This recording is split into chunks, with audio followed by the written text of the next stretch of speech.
Bonjour à tous, nous sommes à un nouveau pas à pas de généalogie. Comment gérer les émotions liées aux événements de votre arbre? Alors, nous allons parler émotions et événements et comment allons-nous les gérer? La création d'un arbre est bien entendu liée à des dates, dont les deux plus importantes sont la naissance et la mort. Le mariage peut ne pas être réalisé pour certaines personnes. Mais est-ce que la vie d'une personne se résume à ces deux points-là? Bien sûr que non. Les endroits où se déroulent les faits préfigurent déjà de l'avenir que la personne rencontrera lors de sa naissance et de son enfance. Les rencontres qu'il fera au cours de sa vie seront elles-mêmes inscrites dans des lieux différents ou les mêmes. Et donc l'avenir des personnes, ça peut être la richesse financière pour certains individus, et la pauvreté pour d'autres. Ça peut être une chance incroyable pouvant devenir extrêmement célèbre, ou une malchance inouïe amenant un autre au bagne. Dans la recherche généalogique que vous allez entreprendre, vous allez bien sûr chercher les trois actes importants, donc comme je viens de le dire, soit la naissance, soit le mariage, soit le décès, mais aussi tous les événements que vous allez pouvoir récolter autour du personnage, de façon à établir son histoire, sa biographie si vous êtes assez pointu et que vous allez fouiller assez loin. Les événements que vous allez trouver dans les actes sont entre autres, par exemple, le fait qu'il ait un parrain et une marraine. Donc vous allez pouvoir regarder ce qui se passe autour du noyau familial. Ça peut être également le fait que lui-même soit parrain, ou si c'est une dame, qu'elle soit marraine. Donc ça, c'est des choses qui ont une petite importance dans le parcours de la personne. Donc vous pouvez tout noter, écrire toutes ces choses dans votre logiciel, c'est important. Et puis les vérifier aussi. Vous vérifiez sur l'acte de naissance s'il est vraiment parrain. Alors, la lecture des actes et des événements peut provoquer des émotions. Quand on est débutant, on n'a pas encore vu tellement d'actes, et donc on peut avoir des surprises et avoir des réactions à fleur de peau. Donc la première astuce que je vais conseiller, c'est prenez du recul. Lorsque vous lisez que vous avez un ancêtre bagnard, ou un ancêtre inventeur devenu millionnaire, ça peut vous procurer des surprises. Au plus ces êtres vont être proches de vous, au plus vous allez vous sentir impliqué parce que vous connaissez la vie qu'ils ont pu mener. Et si vous retrouvez un ancêtre qui était millionnaire, riche comme Crésus il y a 3 siècles, ça va pas du tout vous faire le même effet. Vous allez vous poser des questions, mais sans plus. Si vous voulez savoir, il va falloir faire des recherches plutôt historiques pour retrouver le contexte et remettre la personne dans ses éléments de vie, en fait. Au plus vous allez remonter dans le temps, du coup, au plus vous allez pouvoir prendre du recul. C'est dans les événements qui sont alentour des 3 premières générations que vous allez vous sentir plus impliqué. Alors, l'astuce numéro 2, c'est rester neutre. Ne portez pas de jugement, parce que de toute façon, vous ne pouvez pas influencer le cours des événements. Là, on parle du passé, on ne peut pas le refaire. C'est quelque chose qui est une histoire, qui est passée et qui est à accepter en tant que tel. Prenons par exemple l'exemple du bagnard, que vous avez découvert dans votre généalogie. Et vous avez peut-être envie de le rejeter en disant « Ah ben non, je ne veux pas en parler, c'est un bagnard, on va le laisser de côté celui-là. » Mais oui, mais il faut se souvenir qu'en fait, dans le temps, on pouvait être envoyé au bagne pour de réelles raisons, mais que aussi on pouvait être envoyé au bagne pour des futilités, ou des argumentations politiques, des rébellions. Donc si vous lisez le mot bagnard, restez neutre, et puis essayez de voir... ne prenez pas ce mot isolé complètement, essayez de voir le contexte historique, le lieu où ça s'est passé, si c'était pendant les guerres de Vendée, mais c'est clair qu'ils ont envoyé, non seulement ils ont coupé les têtes, mais ils ont envoyé des gens au bagne aussi. Donc vous aurez le plaisir, en fait, de partir à la recherche d'un nouveau monde, de la découverte d'un nouveau monde, inconnu pour vous jusqu'à présent. Alors ensuite, l'astuce numéro 3, dans toute cette série d'événements-là, vous pouvez vous méfier, en fait, des légendes familiales. Parce que chacun a sa manière de raconter, de gérer les nouvelles. Et souvent, cela conduit à la création de légendes familiales, parce que les phrases sont déformées.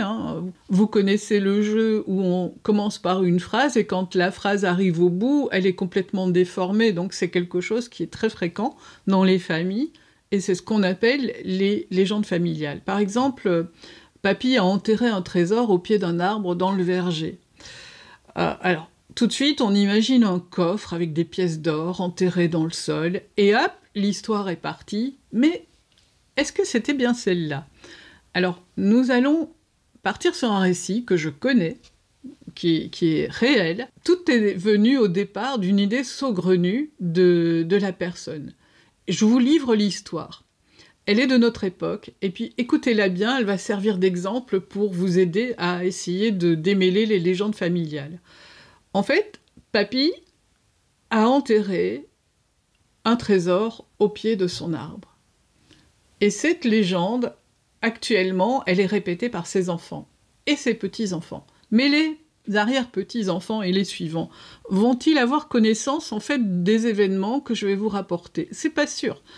Ce qui est certain, c'est que ça va être changé, ça va être déformé, parce qu'il y a le mot trésor qui fait briller les mirettes, et du coup, le contenu risque de changer très fort. Donc l'histoire, c'est quoi? Elle est celle-ci.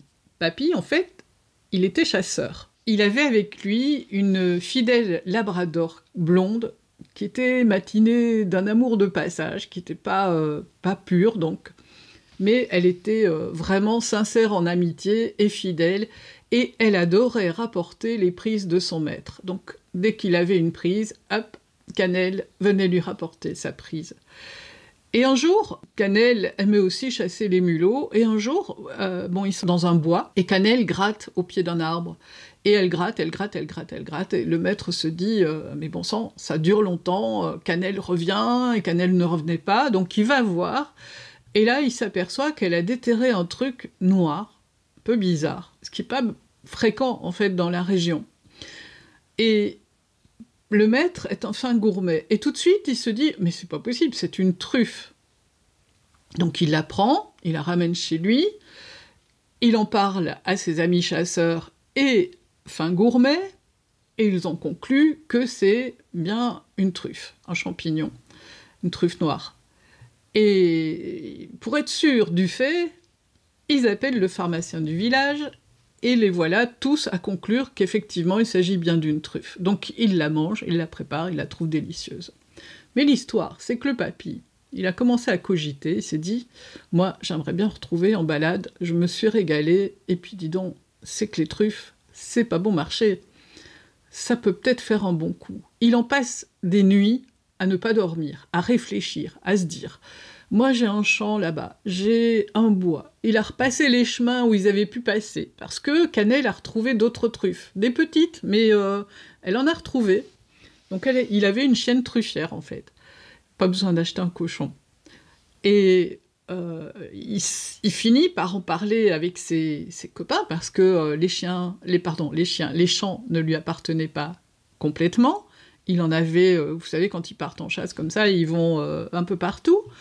Et il décide de créer une association, de trouver un terrain compatible, il faut analyser le sol, et de trouver un terrain compatible pour la plantation des chênes truffiers. Alors il existait déjà des chênes dans ces champs-là, mais il fallait préparer le substrat et puis le couvert, en fait, pour être sûr qu'il y ait une production. Donc ils se mettent à plusieurs à faire ça, c'est un gros travail, ils ensemencent le pied des arbres avec des champignons, avec des semences de champignons, ce sont des spores, et ils se disent « on va prendre patience ». Bon. Ils prennent patience, et puis ça a été assez rapide. Là, ils ont eu de la chance, en fait, la terre était bonne, les arbres étaient bons, donc en fait, ils ont pu vendre la production au marché assez rapidement. Je ne sais pas si vous connaissez le prix au kilo de la truffe, en tout cas la truffe du Périgord, elle est vendue entre 800 et 1200 € à l'heure actuelle, au kilo.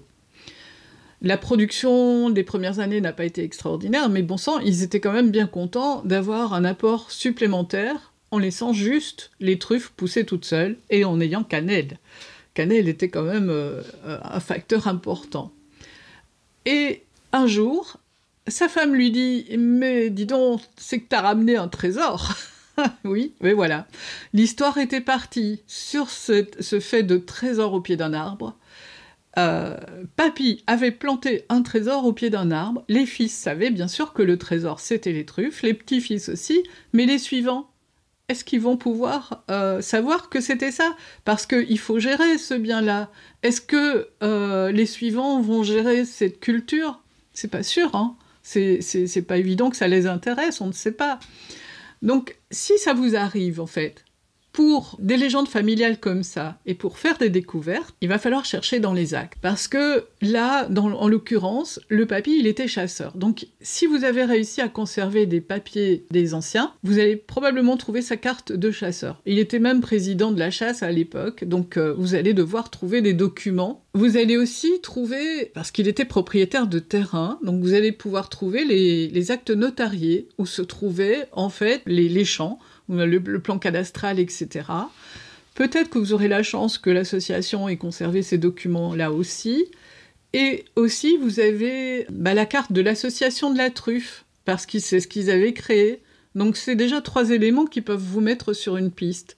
Et ensuite, la liste des contacts se trouvera dans l'association de la truffe. Si vous avez la chance de retrouver un des participants à cette histoire, vous pouvez aller lui parler, lui demander plus d'informations et vous aurez une jolie histoire à raconter. Voilà, donc ce qui est important en généalogie, ce sont les sources.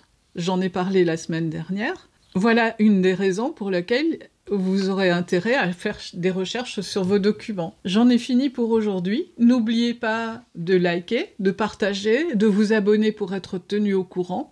Alors, nous sommes, depuis que j'ai commencé en novembre, nous sommes à presque 5000 vues. Alors ça me bluffe, je suis vraiment ravie.